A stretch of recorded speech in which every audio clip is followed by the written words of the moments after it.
Third set of objections by a famous English philosopher with the author's replies. Against meditation 1, concerning those things that can be called into doubt. Objection 1. It is sufficiently obvious from what has been said in this meditation that there is no criterion by which we may distinguish our dreams from the waking state and from true sensation.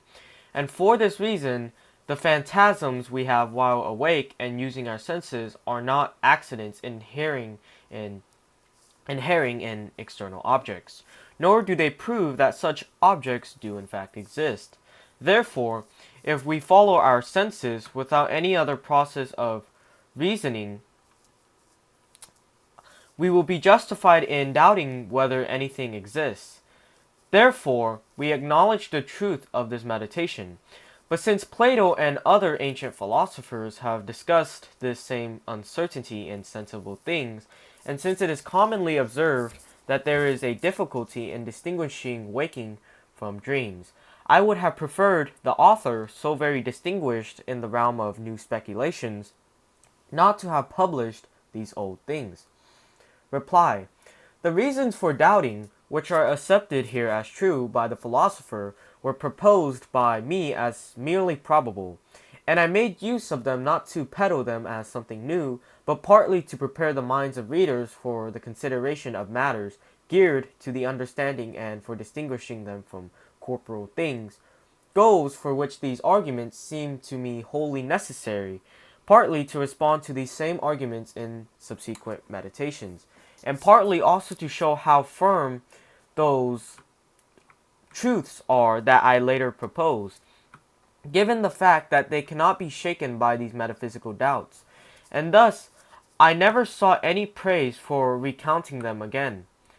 But I do not think I could have omitted them any more than a medical writer could omit a description of a disease whose method of treatment he is trying to teach. Against meditation 2, concerning the nature of the human mind. Objection 2. I am a thing that thinks. Quite true. For from the fact that I think or have a phantasm, whether I am asleep or awake, it can be inferred that I am thinking. For I think means the same thing as I am thinking. From the fact that I am thinking, it follows that I am, since that which thinks is not nothing. But when he appends that is a mind or soul or understanding or reason, a doubt arises. For it does not seem a valid argument to say, I am thinking, therefore I am a thought, or I am understanding, therefore I am an understanding. For in the same way I could just as well say, I am walking, therefore I am an act of walking. Thus Mr. Descartes equates the thing that understands with an act of understanding, which is an act of the thing that understands. Or he at least is equating a thing that understands with the faculty of understanding, which is a power of a thing that understands. Nevertheless, all philosophers draw a distinction between a subject and its faculties and acts, that is, between a subject and its properties and essences. For a being itself is one thing and its essence is another. Therefore, it is possible for a thing that thinks to be the subject in which the mind, reason, or understanding inhere, and therefore this subject may be something corporeal. The opposite is assumed and not proved. Nevertheless, this inference is the basis for the conclusion that Mr. Descartes seems to want to establish. In the same passage, he says, I know that I exist. I ask now, who is this I whom I know? Most certainly, in the strict sense, the knowledge of this I does not depend upon things of whose existence I do not yet have knowledge. Certainly, the knowledge of the proposition I exist depends on the proposition I think, as he rightly instructed us. But what is the source of the knowledge of the proposition I think? Certainly, from the mere fact that we cannot conceive any activity without its subject. For example, leaping without one who leaps, knowing without one who knows, or thinking apart from one who thinks. And from this it seems to follow that a thing that thinks is something corporeal. For the subjects of all acts seem to be understood only in terms of matter, sub ratione materiae, as he later points out in the example of the piece of wax, which, while its color, hardness, shape, and other acts undergo change, is nevertheless understood always to be the same thing, that is, the same matter undergoing a number of changes. However, it is not to be concluded that I think by means of another thought, for although a person can think that he has been thinking, this sort of thinking being merely a case of remembering, nevertheless it is utterly impossible to think that one thinks or to know that one knows, for it would involve an infinite series of questions. How do you know that you know that you know that you know? Therefore, since the knowledge of the proposition I exist depends on the knowledge of the proposition I think, and the knowledge of this latter proposition depends on the fact that we cannot separate thought from the matter that thinks, it seems we should infer that the thing that thinks is material rather than immaterial. Reply. Were I said, that is, a mind or soul or understanding or reason, and so on, I did not understand by these terms merely the faculties, but the thing endowed with the faculty of thinking. And this is what everyone ordinarily has in mind with regard to the first two terms, and the second two terms are often understood in this sense. And I explained this so explicitly and in so many places that there does not seem to be any room for doubt. Nor is there a parity here between walking and thinking, since walking is ordinarily taken to refer only to the action itself, whereas thought is sometimes taken to refer to an action, sometimes to refer to a faculty, and sometimes to refer to the thing that has the faculty.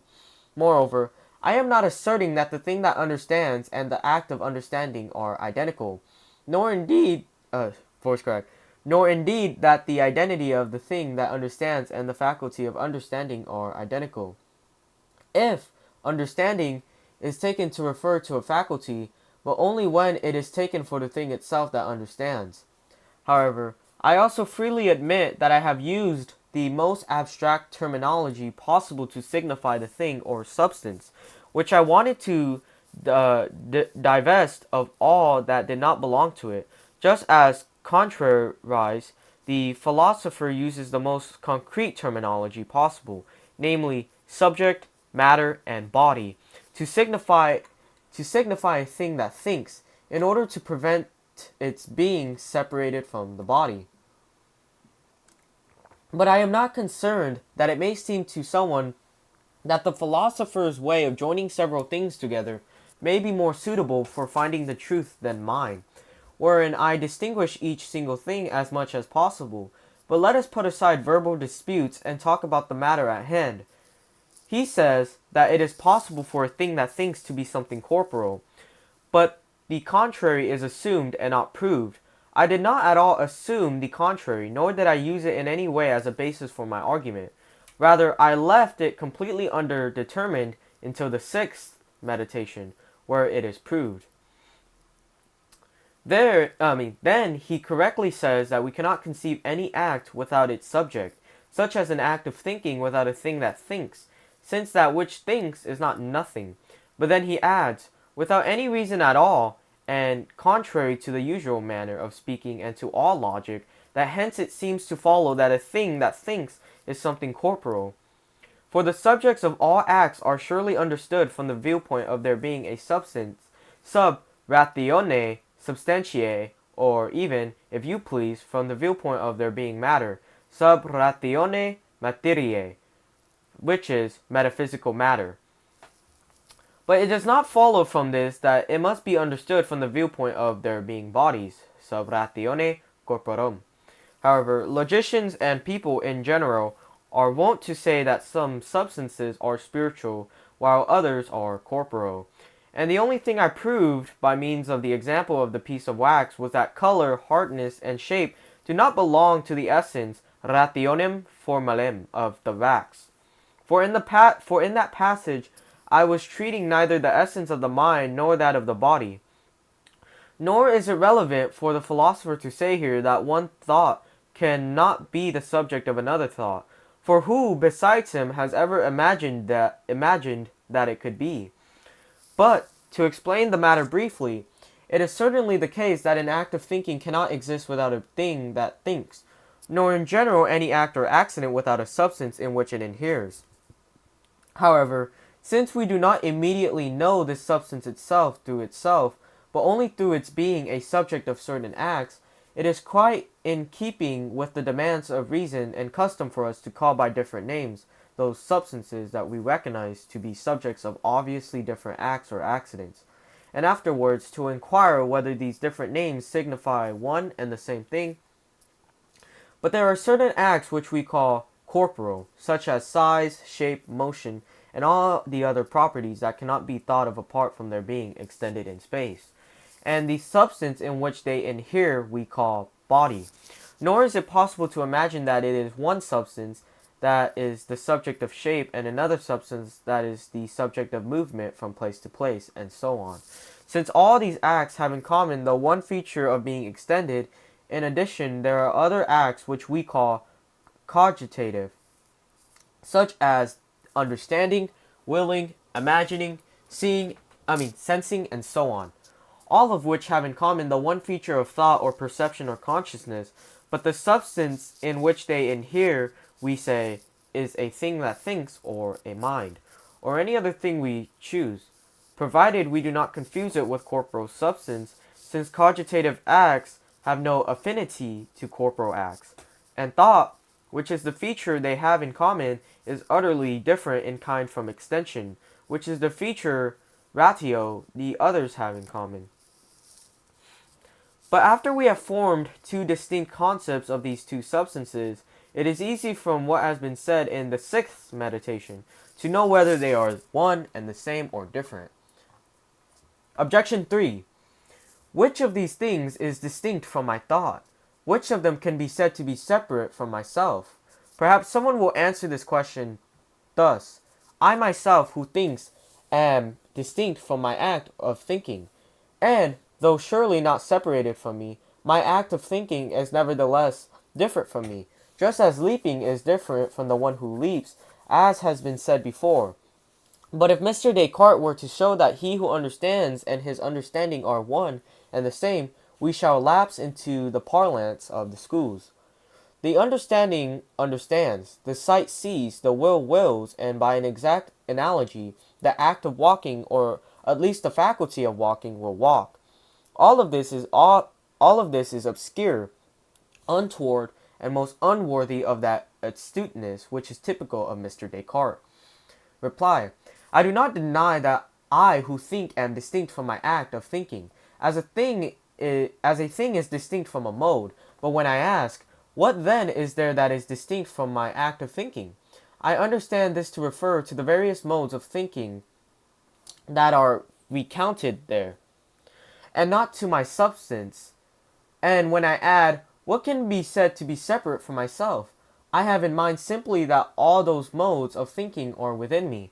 I fail to see what occasion for doubt or obscurity can be imagined here. Objection 4.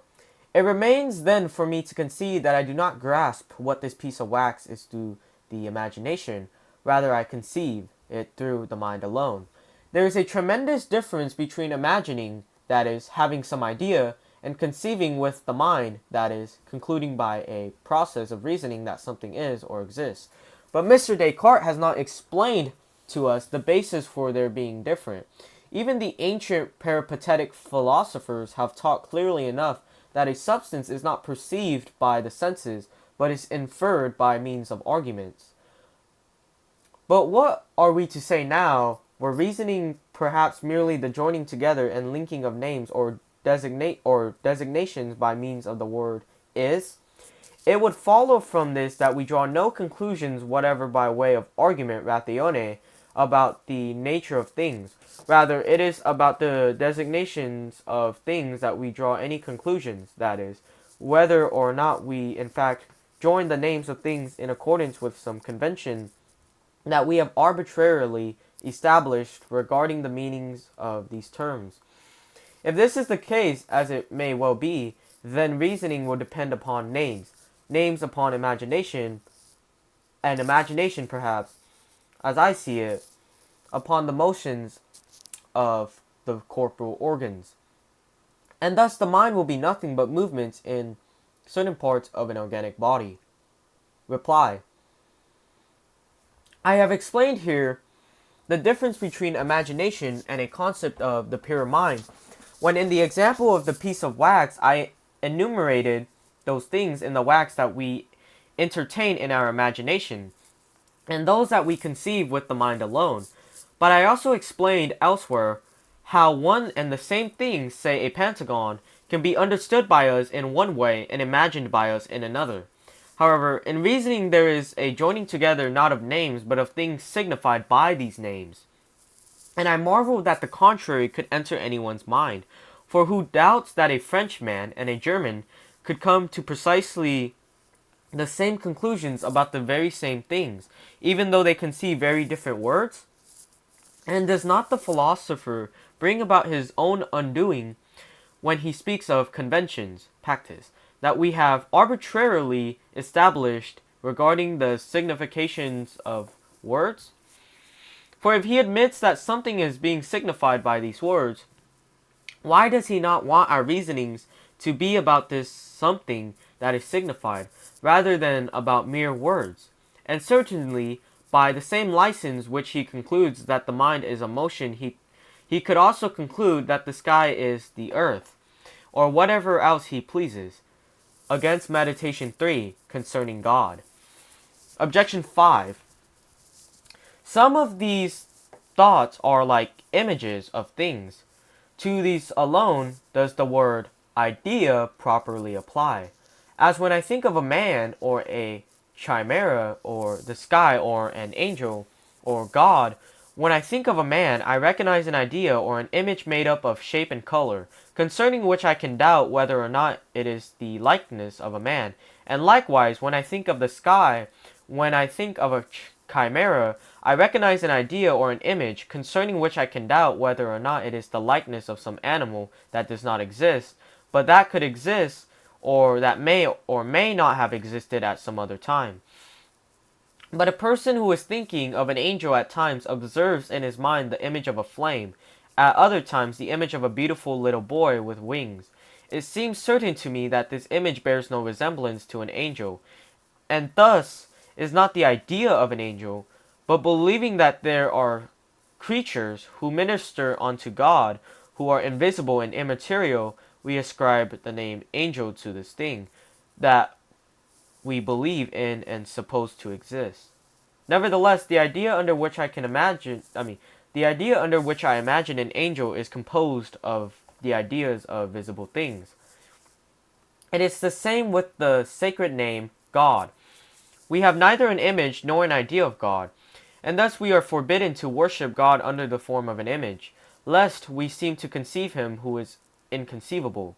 It therefore seems there is no idea in us of God, but just as a person born blind, who has often been brought close to a fire, and feeling himself growing warm, recognizes that there is something that is warming him, and on hearing that this is called fire, concludes that fire exists, even though he does not know what shape or color it has, and has absolutely no idea or image of fire appearing before his mind. Just so, a man who knows that there ought to be some cause of his images or ideas, and some other cause prior to this cause, and so on, is led finally to an end of this series, namely to the supposition of some eternal cause that, since it never began to be, cannot have a cause prior to itself, and necessarily concludes that something eternal exists. Nevertheless, he has no idea that he could call the idea of this eternal something. Rather, he gives a name to this thing he believes in and acknowledges calling it God. Now, since it is from this thesis, namely that we have an idea of God in our soul, that Mr. Descartes proceeds to prove this theorem, namely that God, that is, the supremely powerful, wise creator of the world, exists. He ought to have given a better explanation of this idea of God, and he ought thence to have deducted not only the existence of God, but also the creation of the world. Reply. Here, the philosopher wants the word idea to be understood to refer exclusively to images that are of material things, and are depicted in the corporal imagination.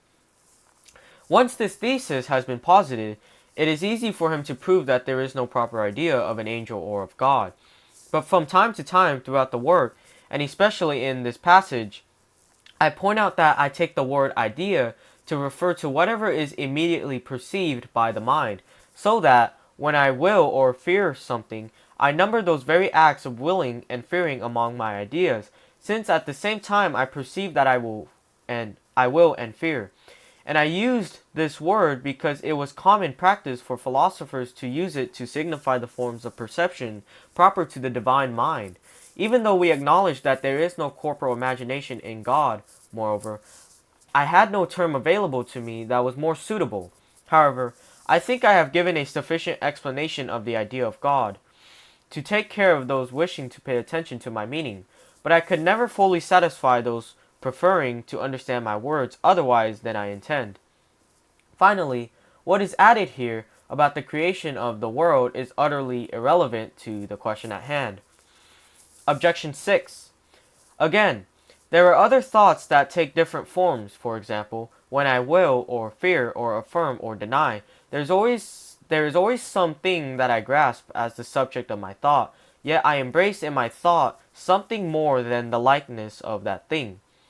Some of these thoughts are called volitions or effects, while others are called judgments. When someone wills or fears, he surely has an image of the thing he fears or the action he wills. But what more it is that a person who wills or fears embraces in his thought is not explained. Although fear is indeed a thought, I fail to see how it can be anything but the thought of the thing that someone fears. For what is the fear of a charging lion, if not the idea of a charging lion combined with the effect that such an idea produces in the heart, which induces in a person who is frightened that animal motion we call flight? Now this motion of flight is not thought. It remains therefore that there is no thought in fear except the one that consists in the likeness of the thing feared. The same thing could be said of the will. Moreover, affirmation and negation are not found without language and designations, so that brute animals can neither affirm nor deny, nor even in thought, and therefore they cannot make judgments. Nevertheless, a thought can be similar in both man and beast. For when we affirm that a man is running, the thought we have is no different from the one a dog has when it sees its master running. Therefore, the only thing affirmation or negation adds to simple thoughts is perhaps the thought that the names of which an affirmation is composed are the names of the same thing in the one who affirms. This is not a matter of grasping in thought something more than the likeness of the thing, but merely the same likeness for a second time. Reply. It is self-evident that seeing a lion and simultaneously fearing it is different from merely seeing it. Likewise, seeing a man running is different from affirming to oneself that one sees him, an act which takes place without using language, and I find nothing here that requires an answer. Objection 7. All that remains for me is to ask how I receive this idea of God, for I did not draw it from the senses. It never came upon me unexpectedly, as is usually the case with the ideas of sensible things, when these things present themselves or seem to present themselves to the external sense organs. Nor was it made by me, for I plainly can neither subtract anything from it nor add anything to it. Thus the only option remaining is that this idea is innate in me, just as the idea of myself is innate in me. If there is no idea of God, and it has not been proved that there is one, this entire inquiry falls apart. Moreover, if it is my body that is in question, then the idea of myself originates in me from sight. If it is my soul that is in question, then there is absolutely no idea of the soul. Rather, we infer by means of reasoning that there is something inside the human body that imparts to it the animal motion by which it senses and is moved. And this thing, whatever it is, we call the soul, without having an idea of it. Reply. If there is an idea of God, and it is obvious that there is, this entire objection falls apart. And when he adds that there is no idea of the soul, but rather that the soul is inferred by means of reasoning. This is the same thing as saying that there is no image of it depicted in the corporal imagination, but that nevertheless there is such a thing as I have called an idea of it. Objection 8. But there is another idea, one derived from astronomical reasoning, that is, it is elicited from certain notions innate in me. ... It seems there is at any given moment but a single idea of the sun, regardless of whether it is looked at with the eyes or is understood by reasoning that it is many times larger than it appears. For this latter is not an idea of the sun, but an inference by way of arguments that the idea of the sun would be many times larger were seen at much closer quarters. But at different times there can be different ideas of the sun. For example, if it is looked at on one occasion with the naked eye and on another occasion through a telescope, but arguments drawn from astronomy do not make the idea of the sun any greater or smaller. Rather, they show that an idea of the sun that is drawn from the senses is deceptive. Reply. Here too, what is said not to be an idea of the sun, and yet is described, is precisely what I call an idea. Objection 9. Unquestionably, those ideas that exhibit substances to me are something more and, if I may say so, contain within themselves more objective reality than those which represent only modes or accidents. Again, the idea that enables me to understand a supreme deity, eternal, infinite, omniscient, omnipotent, and creator of all things other than himself, clearly has more objective reality in it than do those ideas through which finite substances are displayed. I have frequently remarked above that there is no idea of God or of the soul. I now add that there is no idea of substance. For substance, given that it is matter subject to accidents and changes, is something concluded to solely by a process of reasoning. Nevertheless, it is not conceived, nor does it display any idea to us. If this is true, how can one say that the ideas that display substances to me are something greater and have more objective reality than those ideas that display accidents to me? Moreover, would Mr. Descartes please give some thought once again to what he means by more reality? Does reality admit of degrees? Or if he thinks that one thing is greater than another, would he please give some thought to how this could be explained to our understanding with the same level of astuteness required in all demonstrations, and such as he himself has used on other occasions? Reply. I have frequently noted that I call an idea that very thing which is concluded to by means of reasoning, as well as anything else that is in any way perceived. Moreover, I have sufficiently explained how reality admits of degrees, namely, in precisely the way that a substance is a thing to a greater degree than is a mode, and if there are real qualities or incomplete substances, these are things to a greater degree than are modes, but to a lesser extent than are complete substances. And finally, if there is an infinite and independent substance, it is a thing to a greater degree than is a finite and dependent substance. But all of this is utterly self-evident. Objection 10. Thus there remains only the idea of God. I must consider whether there is anything in this idea that could not have originated from me. I understand by the word God a certain substance that is infinite, independent, supremely intelligent, and supremely powerful, and that created me along with everything else that exists, if anything else exists. Indeed, all these are such that the more carefully I focus my attention on them, the less possible it seems that they could have arisen from myself alone. Thus, from what has been said above, I must conclude that God necessarily exists. On considering the attributes of God in order thence to have an idea of God, and to see whether there is anything in it that could not have proceeded from ourselves, I find, unless I am mistaken, that what we think of that corresponds to the word God does not originate with us, nor need it originate with anything but external objects. For by the word God I understand a substance that is, I understand that God exists, but I understand this not through an idea, but through a process of reasoning, and this substance I understand to be infinite. That is, it is something whose boundaries or extremities I cannot conceive or imagine without imagining still more extremities beyond these. From this it follows that what emerges as the correlate of the word infinite is not the idea of divine infinity, but that of my own boundaries or limits. This substance I understand to be independent, that is, I conceive of no cause from which God proceeds, whence it is manifest that I have no idea corresponding to the word independent beyond the memory of my own ideas beginning at various times, and their resulting dependencies. Hence to say that God is independent is merely to say that God is among the number of those things of whose origin I form no image.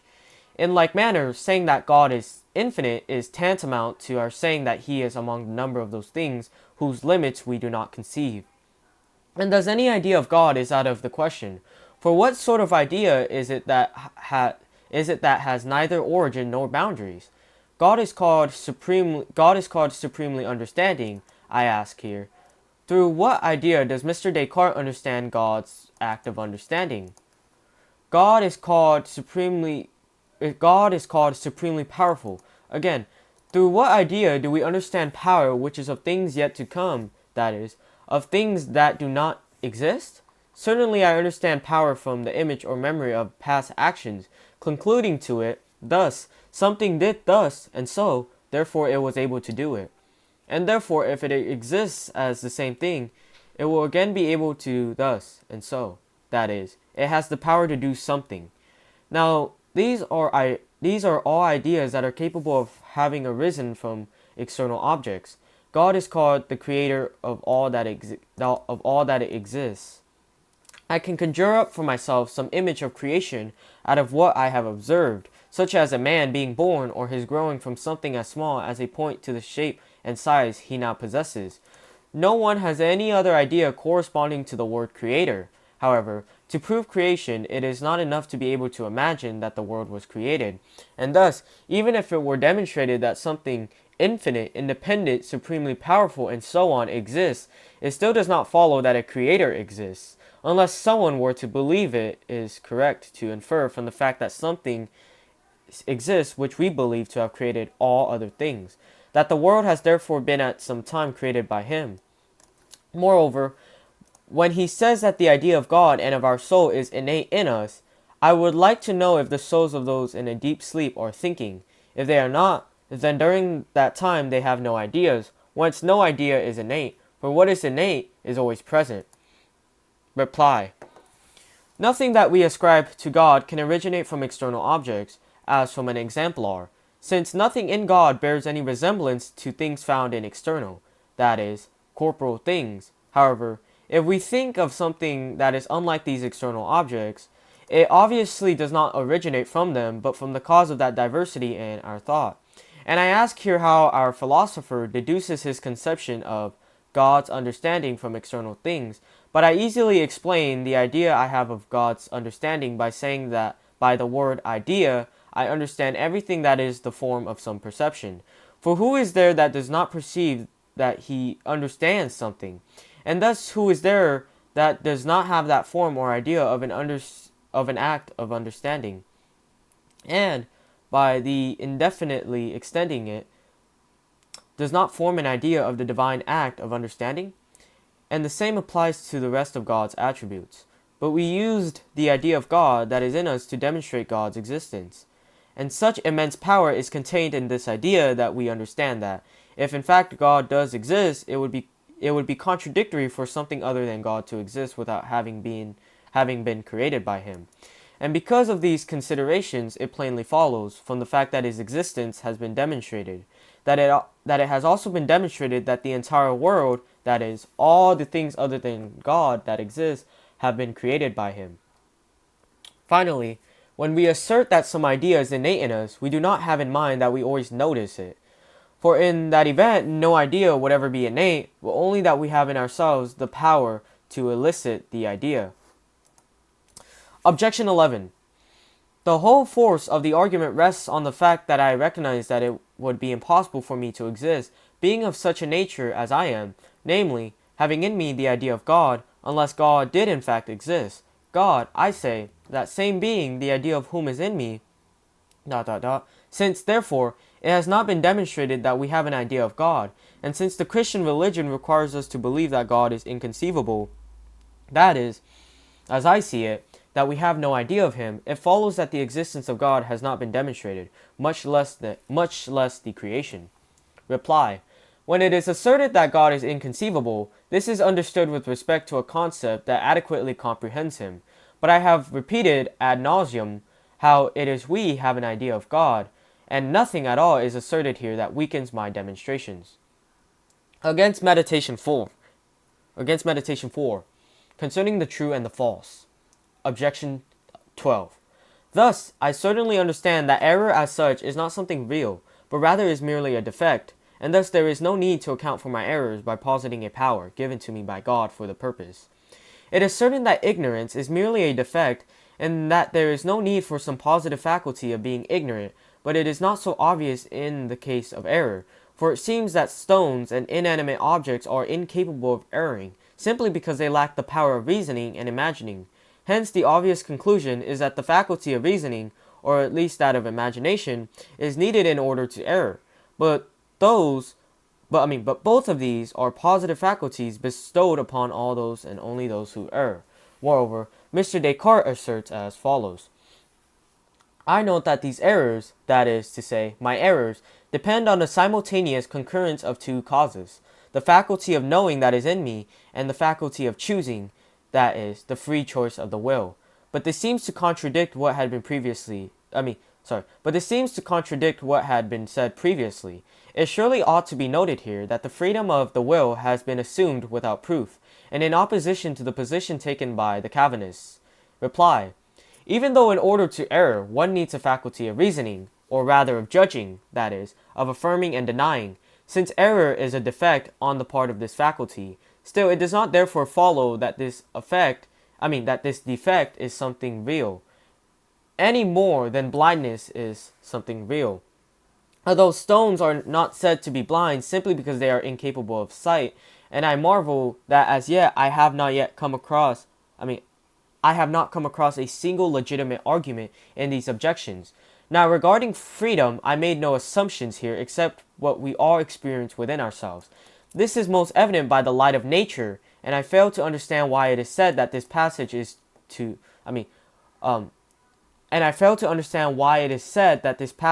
said to contradict what had gone before. But even if perhaps there are many who, on considering God's foreordaining of things, cannot grasp how this is consistent with our freedom, still there is no one who, on considering himself alone, fails to experience that being voluntary and being free are one and the same thing. But this is not the place for examining the opinions of others on this matter. Objection 13. For example, during these last few days, when I was examining whether anything in the world exists and noticed that, from the very fact that I was making this examination, it obviously followed that I exist. Nevertheless, I could not help judging that what I understood so clearly was true, not that I was coerced into making this judgment because of some external force, but because a great light in my intellect gave way to a great inclination of my will. And the less indifferent I was, the more spontaneously and freely did I believe it. This expression, a great light in my intellect, is metaphorical, and is therefore unsuitable for use in an argument.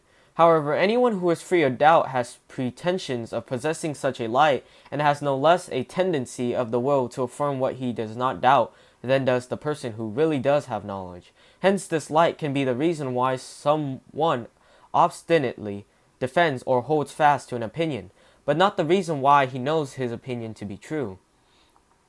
Moreover, not only the knowledge that something is true, but also the belief or giving of one's assent has nothing to do with the will. For we believe whatever is proved by valid arguments or is related in a credible manner, whether we want to or not. It is true that affirming, denying, defending, and refuting propositions are acts of the will, but it does not therefore follow that internal assent depends on the will. And thus the conclusion that follows is insufficiently demonstrated. Inherent in this incorrect use of the free will is the privation that constitutes the very essence of error. Reply: There is no point to asking whether or not the expression "a great light" is suitable for use in an argument, so long as it is useful in providing explanations, as in fact it is, for everyone knows that by the light in the intellect is meant perspicuity of knowledge, which perhaps is not had by all who think they have it, but this does not preclude its being quite different from an obstinate opinion conceived without an evident perception.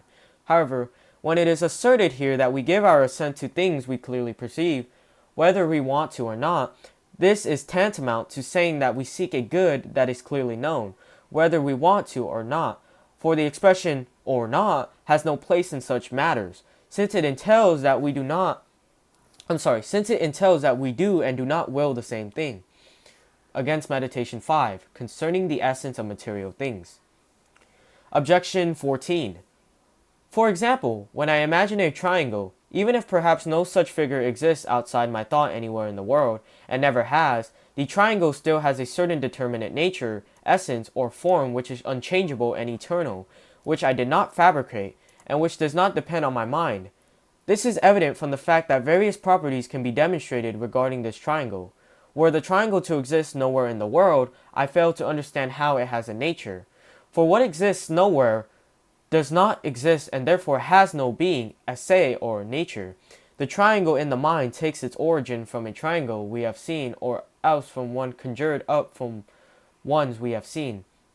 However, once we have named a thing triangle, whence we believe the idea of the triangle takes its origin, the name lingers on even if the triangle itself ceases to exist. Likewise, once we have conceived in our thought that all the angles of a triangle are equal to 2 right angles, and have given this other name to the triangle, having 3 angles equal to 2 right angles, even if an angle exists nowhere in the world, still the name remains, and the truth of the following proposition is eternal. A triangle is a thing that has 3 angles equal to 2 right angles, but the nature of a triangle will not be eternal if perhaps every triangle were to perish. Likewise, the proposition "man is an animal" is eternally true in virtue of the eternity of the names. However, were the human race to perish, there would no longer be any human nature. Whence it is evident that an essence, insofar as it is distinct from existence, is merely a joining of names by means of the verb "is," and therefore an essence without existence is a fiction of our own making.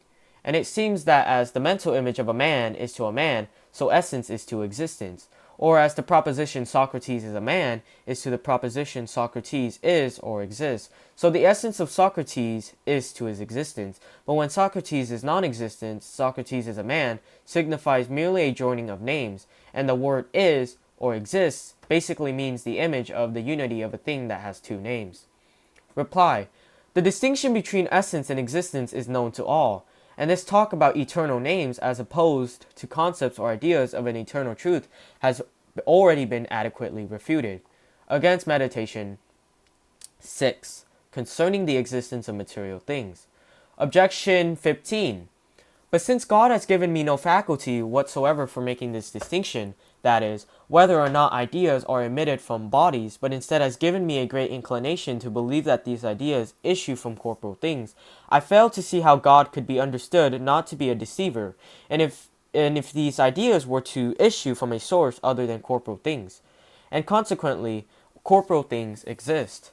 It is a common belief that physicians who deceive the sick for reasons of health are not at fault, nor are fathers at fault who deceive their children for their own good, and that the misdeed involved in deception consists not in the falsity of what is said, but in the harm done by those who deceive.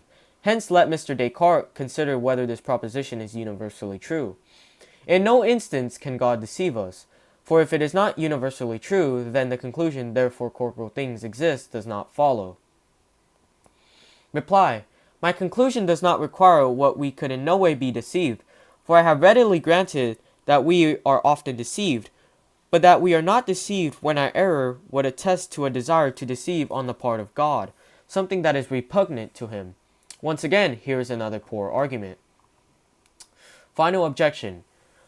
For I now notice there is a considerable difference between these two. That is, between waking and dreaming. Dreams are never joined by the memory with all the other actions of life. I have a question regarding a person who dreams that he doubts whether he is dreaming or not. Could this person not dream that his dreams fit together with the ideas of things in a long series of past events? If he can, those things that seem to one who dreams to be the actions of his past life can be taken to be true no less than were he awake. Moreover, as Mr. Descartes himself asserts, since the certainty and truth of all knowledge depends entirely on the knowledge of the true God, either it is impossible for an atheist to infer on the basis of the memory of his past life that he is awake, or it is possible for someone to know that he is awake without the knowledge of the true God. Reply. One who dreams cannot really connect the things he dreams with the ideas of past events, although he could dream that he is connecting them. For who denies that a person who is dreaming can be mistaken, and, on awaking some time later, easily discovers his mistake? However, an atheist can infer that he is awake from the memory of his past life, but he cannot know that this sign is enough for him to be certain that he is not mistaken, unless he knows that he has been created by a God who does not deceive.